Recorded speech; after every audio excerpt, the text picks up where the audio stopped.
Networking is the backbone of ethical hacking, forming the foundation that every hacker needs to understand in order to identify, analyze, and exploit security weaknesses. Without networking knowledge, an ethical hacker would be blind to how data flows, how systems communicate, and where vulnerabilities exist.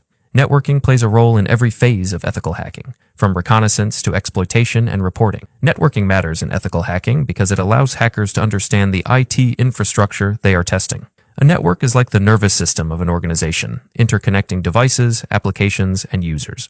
Ethical hackers need to grasp how these components interact to uncover potential weaknesses, such as open ports, misconfigured devices, or weak protocols. Every device on a network represents a possible entry point for an attacker, and understanding data flow enables hackers to determine where they can intercept or manipulate information. Protocols and services often contain misconfigurations, which ethical hackers can test to gain unauthorized access. IP addresses and subnetting are essential concepts in networking. An IP address is a unique identifier for each device on a network, allowing them to communicate.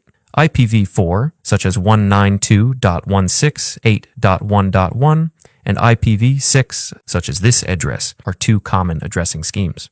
Subnetting breaks a large network into smaller subnetworks, making it more organized and secure. Ethical hackers use IP addresses for reconnaissance, mapping out a network to identify targets, while subnetting knowledge helps in firewall testing and access control assessments.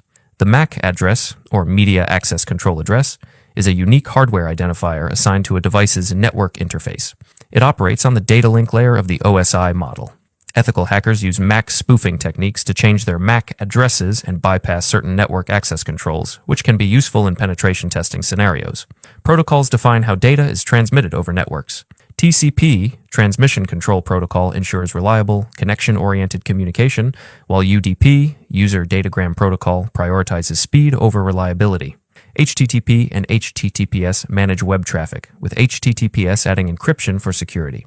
FTP and SMTP handle file transfers and email communication, respectively, and often contain vulnerabilities that hackers exploit.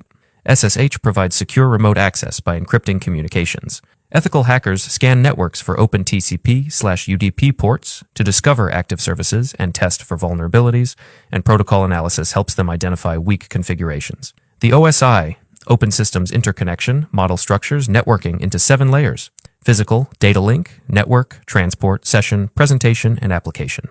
Each layer has its function, and ethical hackers use this model to locate vulnerabilities at different points. For example, weak encryption at the presentation layer or misconfigured transport protocols can create security gaps that hackers can exploit. Network devices such as routers, switches, and firewalls play critical roles in securing and managing traffic. Routers determine the best path for data, but misconfigurations can expose internal networks. Switches connect multiple devices within the same network and operate on the data link layer. Firewalls filter incoming and outgoing traffic based on predefined security rules.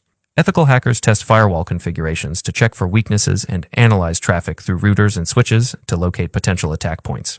Network address translation, NAT, and port forwarding are two networking concepts that impact security. NAT allows multiple devices to share a single public IP address, which can complicate an attacker's ability to target specific devices. Port forwarding, on the other hand, redirects traffic from one IP and port to another, making internal services accessible externally. Ethical hackers analyze these settings to identify misconfigurations that could expose sensitive systems to unauthorized access. To perform network-based ethical hacking tasks, various tools are used. Nmap, Network Mapper, is a powerful tool for discovering networks, scanning ports, and identifying services. Ethical hackers use it to locate open ports and determine which services are running on a target system. Wireshark is a packet analyzer that captures and inspects network data, allowing hackers to analyze traffic patterns and identify security issues such as unencrypted sensitive data. Netcat is a versatile tool used for reading and writing data across networks. It can serve as a port scanner, banner grabber, and even a backdoor. Metasploit Framework is an advanced penetration testing framework that automates exploits and includes payloads for testing vulnerabilities. TCP dump is a command line packet analyzer that captures raw network traffic for analysis. Ethical hackers rely on several key networking techniques in their assessments. Reconnaissance is the first phase of an ethical hacking engagement, where the hacker gathers information about the target network, identifying IP ranges, open ports, and active services. Packet sniffing involves capturing network traffic using tools like Wireshark or TCP dump to monitor data patterns and find sensitive information. Port scanning with tools like Nmap helps locate open ports and their associated services, which can indicate potential attack surfaces. Man in the middle, MITM, Attack simulations test how secure a network is against interception and manipulation of traffic. Networking is fundamental to ethical hacking, providing the necessary knowledge to understand, assess, and secure an organization's IT infrastructure. By mastering networking concepts such as IP addressing, protocols, NAT, and network devices, ethical hackers can conduct thorough security assessments. With the right tools and techniques, they can identify vulnerabilities and recommend protective measures to strengthen network security. This knowledge is essential for anyone looking to become an expert in ethical hacking and penetration testing,